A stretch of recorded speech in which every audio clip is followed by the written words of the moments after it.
Abbiamo scelto un livello di attenzione che in questo momento è davvero il più alto in Europa e ci sono tutte le condizioni, ora anche con l'ultima scelta che abbiamo fatto del commissario per l'emergenza, per poter monitorare e seguire la situazione nella massima serenità.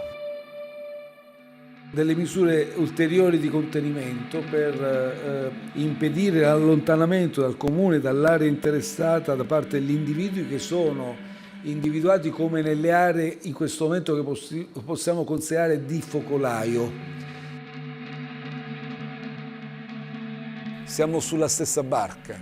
Chi ha il timone ha il dovere di mantenere la rotta, di indicarla all'equipaggio. Oggi torno a parlarvi per informarvi che sono in arrivo nuove misure. Dobbiamo fare uno sforzo in più, dobbiamo farlo insieme.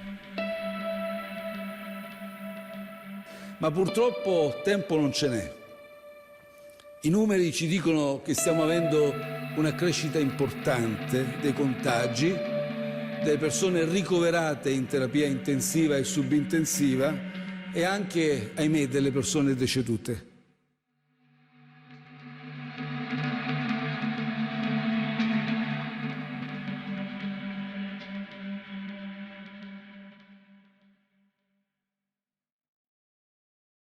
Questa foto che vi abbiamo mostrato nelle ultime ore è destinata a rimanere una delle immagini simbolo della lotta al coronavirus. Un'infermiera, come vedete, stremata dopo un turno di lavoro senza fine. Quella sera ho iniziato il turno alle 21, una notte dove era successo di tutto. Molti pazienti gravi, una notte fatta di corse, di urgenze.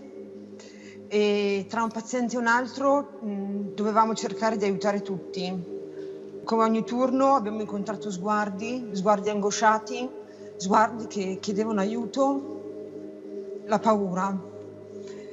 Ecco, quegli occhi fanno riflettere molto, fanno riflettere sul senso della vita.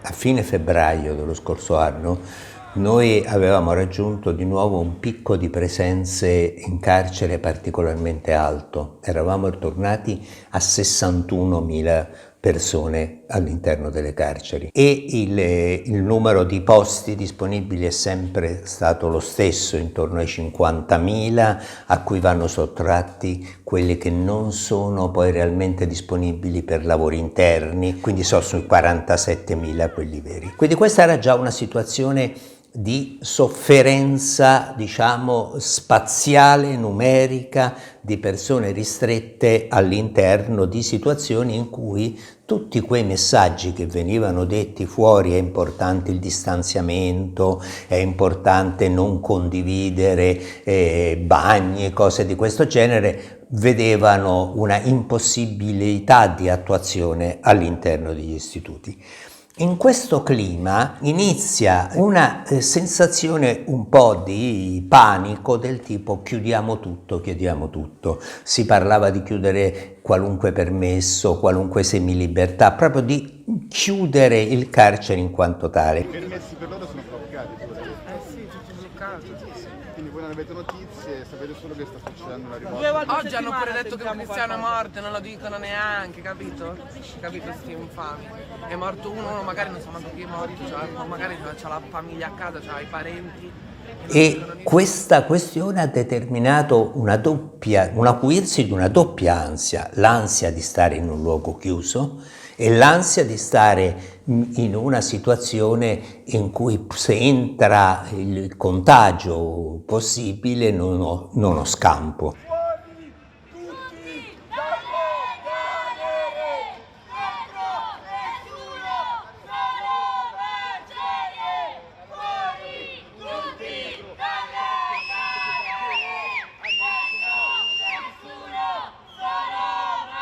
C'è un punto che secondo me va tenuto presente e che ritengo importante in tutta questa vicenda. Mi riferisco al fatto di campagne, diciamo più o meno urlate, secondo le quali attraverso alcune trasmissioni giornalistiche, alcuni mezzi di informazione, rispetto ai provvedimenti presi da parte dell'amministrazione penitenziaria per tutelare la salute delle persone. I mafiosi che potrebbero lasciare la cella per andare ai domiciliari.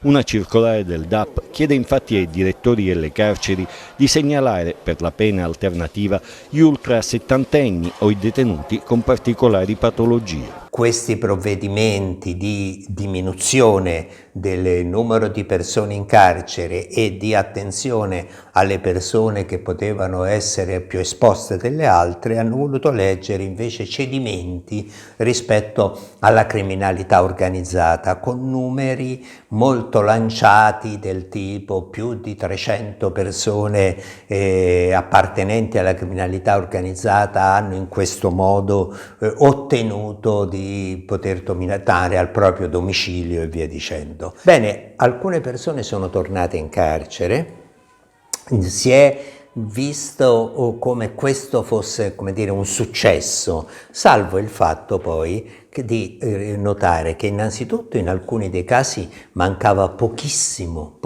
alla fine della pena. Si era magari messo fuori un 75enne a cui mancavano 7-8 mesi e non di più, quindi è uscito poco dopo. In molti altri casi alla prima verifica poi è stata di nuovo data la misura di detenzione domiciliare, quindi in qualche modo la rappresentazione del problema piuttosto che la sua reale effettività ha fatto sì che si costruisse una specie di pensiero nell'opinione pubblica non ben disposto rispetto ai provvedimenti che potessero in qualche modo alleggerire la pressione numerica in carcere, che ancora ci portiamo appresso. Ciao, come va?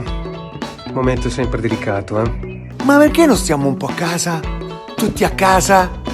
15 giorni chiusi a casa, ragazzi. Come? Fate i post su Instagram, la vita perfetta, casa, copertine e Netflix, e adesso che dovete farlo? No. Per riavere tutta la libertà, quella che abbiamo avuto fino a qualche giorno fa, dobbiamo stare a casa. Mi raccomando, rispettiamo le regole, laviamoci le mani, teniamo la distanza di sicurezza. Stiamo a casa. State a casa. Io sto a casa. Io stare a casa. E stiamo a casa. Io sto a casa. Io sto a casa. Fate un sacrificio. State a casa. La prima persona in qualche maniera mi ha detto: guarda che per un po' non lavoreremo, insomma, è un'amica che fa il nostro stesso mestiere, e mi ha detto: guarda che secondo me prima dell'inizio d'aprile i teatri non riaprono. Per cui il primo meccanismo che si è messo in moto nel nostro settore è stato questo qua, cioè ricollochiamo il lavoro di questi giorni nelle settimane successive. La prima impressione, non mia, ma insomma anche mia, di molti di noi che fanno questo lavoro, cioè che lavorano in questo settore del mercato del lavoro, quindi artisti, tecnici, persone che si occupano dell'amministrazione, della promozione, eccetera. La prima impressione è che la politica non conosceva proprio questo settore del mercato del lavoro, cioè ma non, cioè non voglio dire non ne riconosceva il valore, che è un altro discorso, non credo che sia questo qui, proprio non sapeva di che cosa si stava occupando. Poi a un certo punto è stato ovvio che non lo conosceva, per esempio il lapsus che almeno nel nostro settore è diventato famoso, dell'ex presidente del Consiglio De Conte. La cultura, abbiamo quando ha detto i nostri amici artisti che ci fanno tanto divertire, ci fanno tanto appassionare. Cioè un po' come una bella passeggiata nel bosco, che è anche una bella cosa, una passeggiata nel bosco, come un bel panorama. Cioè, ma il cinema non è un bel panorama, non è un aperitivo con un amico che non vedi da tanto tempo, non è una bella storia, un bel racconto. È, per l'appunto, stiamo parlando di un settore del mercato del lavoro, quindi la prima impressione sarà questa qua. Poi immediatamente dopo, io per esempio ho pensato, ma forse siamo noi che non abbiamo mai parlato. Cioè, come dire, per esempio, gli artisti che scendono in piazza con i precari della logistica, gli artisti, mi ci metto anch'io, gli artisti che parlano di resistenza, gli artisti che parlano degli operai, che parlano di salute mentale, i diritti dei detenuti, dico tutte cose che riguardano anche me, insomma, faccio mea culpa, e che poi faticano a ragionare, a parlare dei diritti nostri come lavoratori, insomma. Dico che quindi forse non abbiamo raccontato per bene che questo è un lavoro. E poi c'è stato il problema vero e proprio, cioè che ci siamo resi conto che questa non conoscenza di questo settore del lavoro ha determinato un problema di base che per quelli che fanno il suo mestiere era evidente, rampante, che a un certo punto i lavoratori dello spettacolo erano tutti quelli che lavoravano almeno 7 giorni l'anno, e stava messa una pietra tombale sopra a un'infinità di ore lavorate in nero, cioè perché poi i lavoratori dello spettacolo campano purtroppo anche e soprattutto di quello.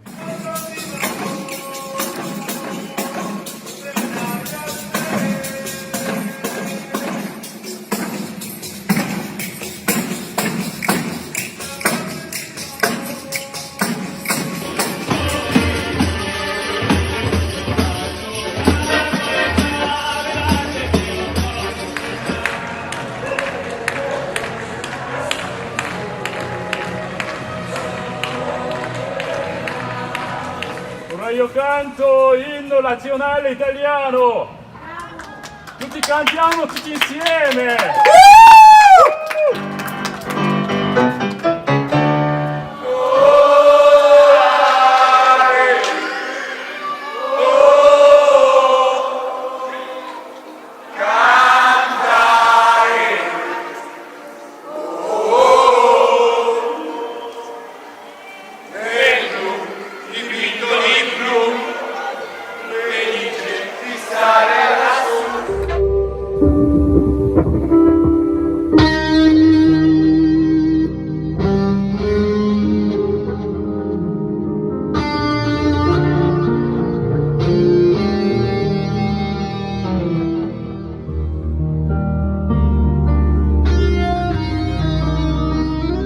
Era assolutamente legata al momento che stavamo vivendo. Noi ci affacciavamo, come ci affacciamo ogni giorno, e vedevamo la piazza completamente vuota, che siamo abituati a vederla piena, rumorosa, piena di gente, insomma. E siccome era anche un momento in cui si usciva dai balconi, si suonava l'inno d'Italia, c'è chi lo faceva, insomma, un giorno siamo usciti per farlo, quindi è anche nato un po' come un gioco. Siccome ci era piaciuta l'idea, la cosa è andata avanti giorno per giorno, insomma è diventata una cosa più seria e abbiamo cominciato a vedere pezzi più importanti, ovviamente tutti italiani, perché insomma l'Italia era prima a sperimentare questa situazione e si sentiva solo all'inizio, quindi insomma la nostra musica era rivolta più che altro agli italiani in quel momento.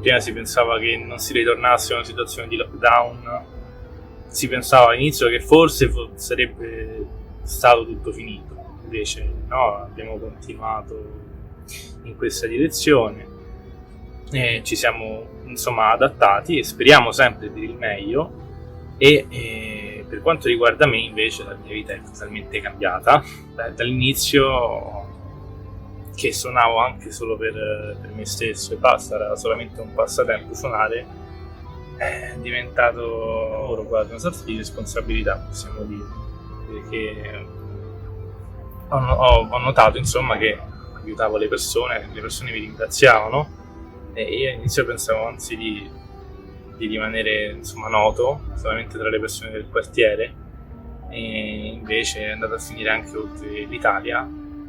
Sono veramente felice di questa cosa.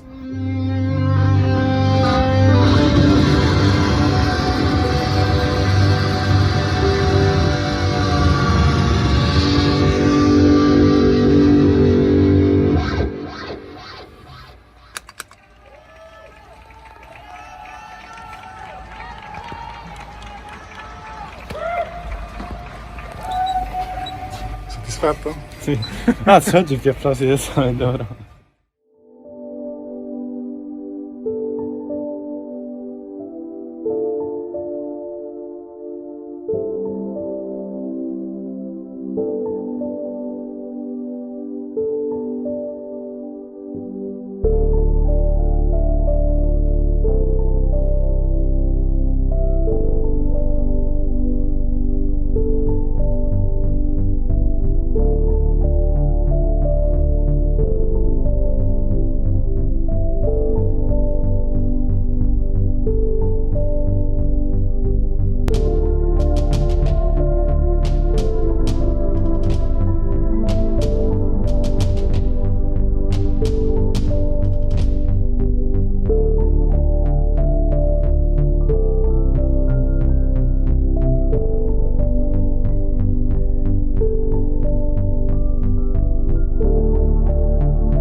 Io e il collega Invernizzi abbiamo lasciato Bergamo, il fronte di Bergamo, per un giorno per venire qui a portare la voce di una terra duramente provata. Non sappiamo più dove portare i morti, ma non sappiamo più neanche dove mettere i malati. Prima di tornarci a Bergamo ci permetta solo di ringraziare di cuore chi non si ferma mai, perché i bergamaschi non sono abituati a restare con le mani in mano.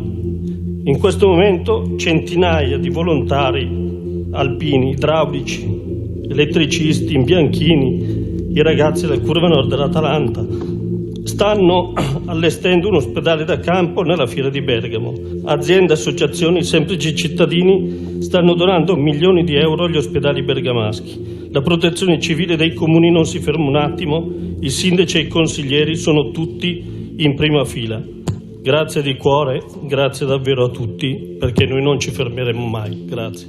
Io in quei giorni, come tutti, passavo tutta la giornata, dalle prime ore del mattino fino a notte, al telefono, perché ovviamente eravamo chiusi in casa, e per poter cercare di smistare queste richieste disperate di aiuto. Diciamo che non ho mai pianto in pubblico, però lì è stata un surplus di emozioni, la tensione per quello che si era vissuto nei giorni precedenti. Avrei voluto evitarlo sicuramente, perché ovviamente nasceva da una situazione purtroppo che ha portato Bergamo a farsi conoscere in tutto il mondo. Però se ha contribuito, insieme alle fotografie dei camion con le bare, a testimoniare quello che stava veramente vivendo la mia città, la mia provincia, posso dire che qualcosina allora è servito, perché fuori da Bergamo non si erano ancora resi conto di cosa stavamo vivendo.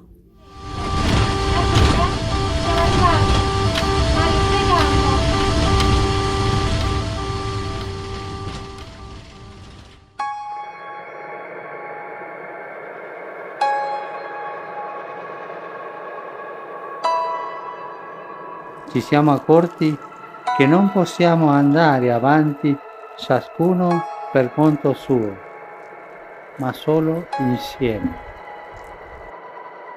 Siamo stati presi alla sprovvista da una tempesta inaspettata e furiosa. Ci siamo resi conto di trovarci sulla stessa barca, tutti fragili e disorientati, ma nello stesso tempo importanti e necessari. Tutti chiamati a remare insieme, tutti bisognosi di confortarci a vicenda. Su questa barca ci siamo tutti. Però tu, Signore, non lasciarsi in balia della tempesta.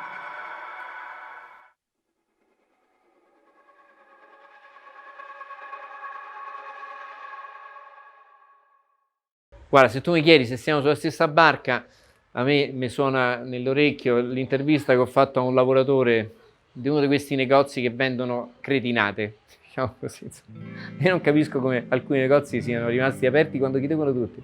E sì, vendono proprio dentiere a carica, robetta così, e gomme, matite, penne strane. Il problema non è tanto che vendono stupidaggini, il problema è che c'è una precarizzazione del lavoro che fa veramente impressione, dove spesso il direttore di questi negozi ha 22, 23, 25 anni, cioè che probabilmente neanche suo padre c'ha più una cultura del lavoro, per cui il problema è veramente pesante. Insomma, a parte questo, lui mi ha detto proprio: noi non stiamo nella stessa barca, non stiamo sulla stessa barca. E lui, oltre a lavorare in uno di questi negozi, chiaramente è uno dei tanti che dei lavori ne fa 3 o 4. Ed è anche uno di quelli che hanno lavorato portando il cibo a casa. E lui mi diceva: se porti la pizza ad uno e la porti 10 minuti dopo e gli arriva tiepida o fredda, magari è un lavoratore precario pure lui, però bestemmia, se la prende con te, no? E lui mi diceva: possibile che non c'è neanche un po' di empatia? Allora io, come dire, questa mancanza di empatia mi fa pensare a 2 cose: non solo alla mancanza di empatia, ma alla mancanza pure delle parole. C'è un lavoratore 50 anni fa non avrebbe utilizzato il termine empatia, avrebbe utilizzato il termine solidarietà. Cioè l'empatia è una cosa umana, l'empatia ce l'ho col bambino, col vicino di casa. Tra lavoratori c'è solidarietà, non c'è empatia. Ecco, per questo dico, sta succedendo qualcosa, è successo qualcosa di molto grave. Noi non ci percepiamo più come lavoratori, noi non sappiamo veramente più che cosa siamo. Cioè il nostro essere lavoratori, per esempio, è stato messo completamente in secondo piano. E quindi se tu metti in secondo piano la tua identità come lavoratore, e non ci avrai più uno stipendio, ci avrai una paghetta. E in questo momento, e figuriamoci per quanto riguarda i diritti, è che c'ha i diritti il ragazzetto che pulisce la macchina al papà, quello c'ha una paghetta e gli va bene se non prende uno schiaffo se l'ha pulita male. È solo la punta dell'iceberg. La frase che ricorre in questi giorni per spiegare la distanza tra numeri e realtà si presta ancor più alla situazione delle RSA lombarde. Io posso dire che da subito l'emergenza qua è stata trattata con le direttive date dall'OMS, dalla regione. Pur non avendo fatto i tamponi dall'inizio, i pazienti sono stati isolati. Questo vuol dire che ci hanno dato i dispositivi di protezione totali per questi pazienti e noi entravamo nelle stanze di questi malati completamente con i dispositivi. Inoltre il personale che entrava in questa stanza a contatto con questi malati non era lo stesso che andava a visitare gli altri pazienti, per cui queste misure noi le abbiamo avute. Lavoro qua da tanti anni, sono venuti in tour di 4 persone, tra cui una dottoressa, a farci terrorismo perché non dovevamo usare le mascherine. Io avevo la mia mascherina personale, sono arrivata, sono stata presa nome, cognome e matricola perché io non dovevo mettere le mascherine perché sennò si creava il panico tra i pazienti. Ci stanno facendo lavorare senza protezione, non sappiamo se siamo portatori sani, non sappiamo se siamo i veicoli, non sappiamo quanti ce ne sono dentro infetti. I nostri colleghi stanno cadendo come le candeline, però di tamponi non se ne parla. Mamma, la mamma non me la dà più nessuno. Io sono andata domenica al cimitero, sono state 3 ore con lei. E ho detto: mamma, ti ho portato a morire. Io ti ho portato a morire a quel posto di lavoro. Loro mi hanno tradito 2 volte. Prima perché io ci ho lavorato e secondo perché non mi hanno detto la verità. Non me l'hanno detta nessuno. Tutti navigavano sotto e a me non mi facevano entrare perché io ho lasciato il lavoro a dicembre. Invece se io lavoravo vedevo tutto, hai capito? E tutti i miei colleghi, tutti quelli che io conosco, nessuno mi ha chiamato a dire le condizioni di mia madre. Dicevano sempre che stava bene, ecco, che dice non riesce più a parlare perché fosse a sonno, ma sembrava sempre sonno una settimana. Ecco, dicevano che aveva fatto il tampone, era negativo, e invece è successo. Me lo sono visto, sono stata a trovarlo dentro in un sacco della pattumiera, puoi immaginare, perfetto, un sacco nero della pattumiera.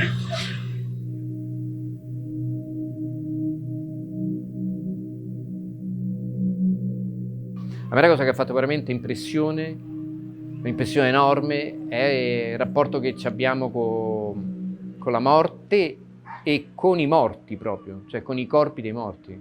Quello è veramente impressionante. Cioè, quando mio padre stava male, stava morendo, non è morto per il Covid, insomma, sfortunatamente è morto molto tempo prima, però quando stava male, stava in ospedale, mia madre mi disse: ho deciso come vestirò tuo padre. E io lì all'inizio non ho capito, mi ricordo, stavamo in motorino, lei stava dietro a me e io dicevo: ma che sei, come lo vestirai? Sta all'ospedale, come lo devi vestire? In pigiama? E lei mi disse no, perché chiaramente sapevamo che sarebbe morto. E però lei aveva incominciato a ragionare come l'avrebbe vestito da morto. Perché poi andava vestito come capitava e per la maggior parte del tempo era vestito con la tuta da lavoro. Per cui decise di vestirlo invece con la tuta da ginnastica della Polisportiva Popolare, la Polisportiva Popolare Morena, che era la polisportiva della nostra borgata.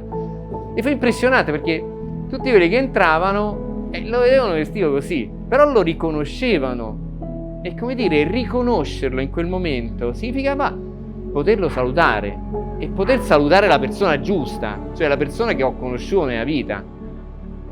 Contrariamente, vederlo in giacca e cravatta sarebbe significato non poterlo salutare perché non salutavi la persona giusta. Quindi mia madre questo pensiero l'ha fatto Noi abbiamo bisogno di vederli i morti, per poterli salutare, sia quando siamo cattolici, quando siamo atei.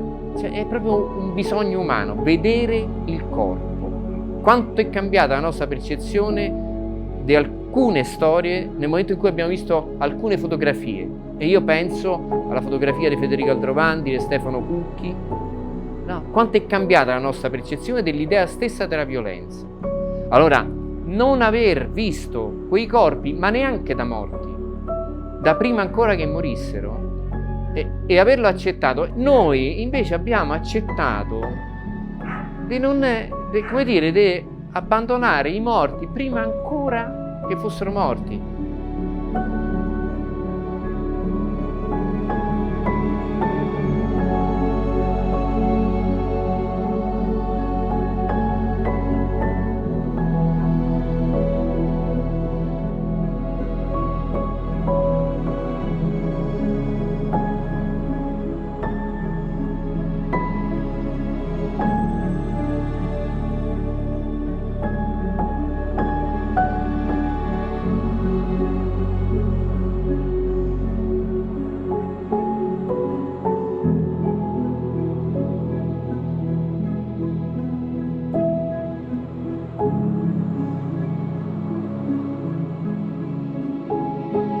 La pandemia ha travolto tutto. Gli ospedali non lavorano più con i ritmi estenuanti dei primi mesi, ma la pressione è ancora tanta e continua a far male la conta dei morti quotidiani.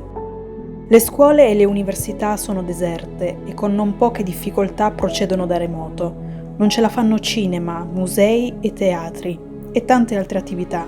Spazi di aggregazione che tengono spente le luci sperando nel ritorno, mentre restano aperti i luoghi di culto. Sono 10 milioni gli italiani spazzati a un gradino dalla povertà assoluta. Non si riescono più ad affrontare spese essenziali come cibo, farmaci, bollette e affitto. Chi ha un lavoro in nero non può contare su alcun sostegno statale. Chi non ha un contratto di lavoro, più o meno tutelato, non riesce a proiettarsi in giorni migliori. Intanto aumentano le code davanti ai centri di distribuzione alimentare.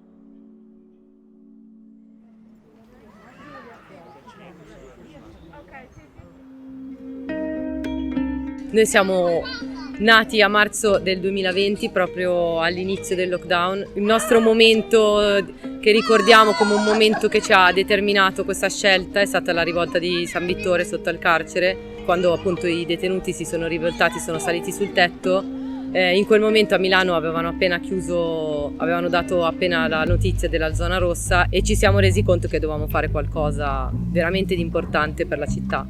Noi siamo tutti ragazzi e ragazze che vengono da un background comunque di attivismo, associazionismo, anche alcuni che venivano dai centri sociali, comunque già ragazzi molto attivi e quindi eravamo già in una sorta di rete, di network tra di noi. La percezione nostra era che appunto vivendo anche sui territori sapevamo che tantissime problematiche erano già preesistenti al Covid, quindi povertà, abbandono, contraddizioni magari legate alle abitazioni, perché nei quartieri popolari c'è tantissima gente che non ha la casa o comunque che è abusiva, e quindi la nostra idea è stata quella di andare a bussare alle porte di Emergency. È stata una scommessa ovviamente, perché nessuno ci avrebbe creduto che ci avrebbero dato corda e ci avrebbero supportato, e quindi ci siamo proposti come ragazzi, come volontari, e loro all'inizio erano un po' perplessi perché non avevano mai fatto niente che non fosse strettamente sanitario e quindi in ambito sociale, e sostanzialmente ci hanno appoggiato, ci hanno garantito delle formazioni sanitarie a più di 500 volontari